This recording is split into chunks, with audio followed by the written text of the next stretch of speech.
Pedro Calderón de la Barca nació en Madrid en 1600 y falleció en 1681. Fue un escritor español, sacerdote católico y caballero de la Orden de Santiago. Fue uno de los literatos barrocos del Siglo de Oro más destacados, especialmente por el teatro. Fue el tercero de 5 hijos. Comenzó su formación en Valladolid, continuó estudiando en la Universidad de Alcalá de Henares y más tarde estudió en Salamanca, donde se graduó en Derecho Canónico y Civil. Sin embargo, no se ordenó religioso como quería su padre, sino que él eligió la vida militar, donde participó en varias campañas militares. A su regreso de la guerra, él siguió escribiendo y representando drama.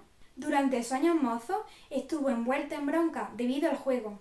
Sus comedias tenían tanto éxito que incluso Felipe IV le encargaba numerosas obras para los teatros de la corte.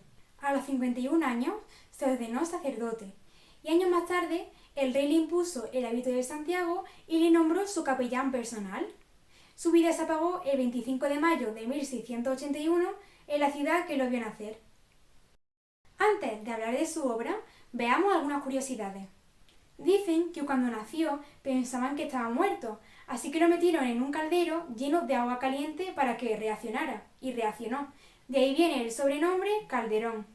En su época militar estuvo metido en muchísimas revueltas, en problemas con el juego e incluso fue acusado de homicidio. Y un dato muy curioso es que se dice que tuvo una gran enemistad con Lope de Vega. Ahora os voy a hablar un poco sobre su obra.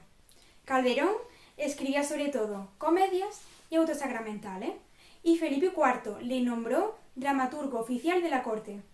En el estilo de sus comedias se pueden observar dos tendencias. Una, que sigue más de cerca el teatro realista nacional y costumbrista de Lope, y otra con un estilo más personal. Sus principales comedias se clasifican en comedias de historia y leyenda española, como El alcalde de Zalamea, comedias de honor y de celo, como El médico de su honra, comedias de capa y espada, como La dama duende, y comedias filosóficas como La vida es sueño. También están las comedias fantásticas y mitológicas como La hija del aire. En sus comedias, Calderón utiliza muchos simbolismos y jerarquiza a los personajes. Siempre hay un personaje que destaca sobre los demás. Suelen aparecer temas filosóficos y religiosos. Ahora voy a hablar un poco sobre los autos sacramentales. Son representaciones dramáticas en un solo acto, son de carácter alegórico, se ensalza la Eucaristía y se representaban en la festividad del Corpus. En los autos sacramentales, Calderón trata temas abstractos de la teología católica y los convierte en personajes, lo cual le resulta al público más real. Escribió unos 80 y los más destacados son El Gran Teatro del Mundo y El auto de la vida es sueño. Ahora voy a hablar un poco sobre La vida es sueño. Es una obra de género teatral que fue escrita en 1635. En ella, el protagonista, el príncipe Segismundo, se cuestiona sobre el sentido de la vida mientras se encuentra en cautiverio. Es una obra barroca de ideas filosóficas sobre la vida. El padre de Segismundo, el rey Basilio de Polonia, le quita la libertad a Segismundo y lo encierra por miedo a que se cumplan las predicciones de un oráculo que ha consultado. Está escrita en verso y se divide en 3 jornadas o actos. En la primera jornada o acto, Rosaura y Segismundo se encuentran. El rey Basilio de Polonia había encerrado a Segismundo por miedo a que se cumpliera la profecía que decía que su hijo iba a derrotarlo y humillarlo frente al pueblo. En la segunda jornada o acto, el rey libera a Segismundo para comprobar si la profecía dice la verdad.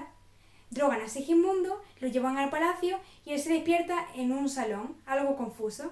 En esta confusión se comporta como un tirano, tratando de violar a Rosaura, tirando a un criado por la ventana. Entonces el rey decide volver a encerrarlo. Entonces aquí es cuando surge el famoso soliloquio de Segismundo, conocido como «Y los sueños, sueños son». En la tercera jornada o acto, el pueblo se entera de la existencia de Segismundo y organizan una revuelta para liberarlo. las tropas del rey se enfrentan a Segismundo y este gana la batalla. Con el rey humillado se cumple la profecía. Y por último, el Segismundo no se comporta como un tirano, sino que se postra a los pies de su padre. Os dejo con un fragmento de esta obra interpretado por el actor Julio Núñez en el famoso programa de televisión española Estudio 1. Yo sueño que estoy aquí de estas prisiones cargado y soñé que en otro estado más lisonjero me vi. ¿Qué es la vida? Un frenesí. ¿Qué es la vida? Una ilusión, una sombra, una ficción. Y el mayor bien es pequeño. Que toda la vida es sueño y los sueños, sueños.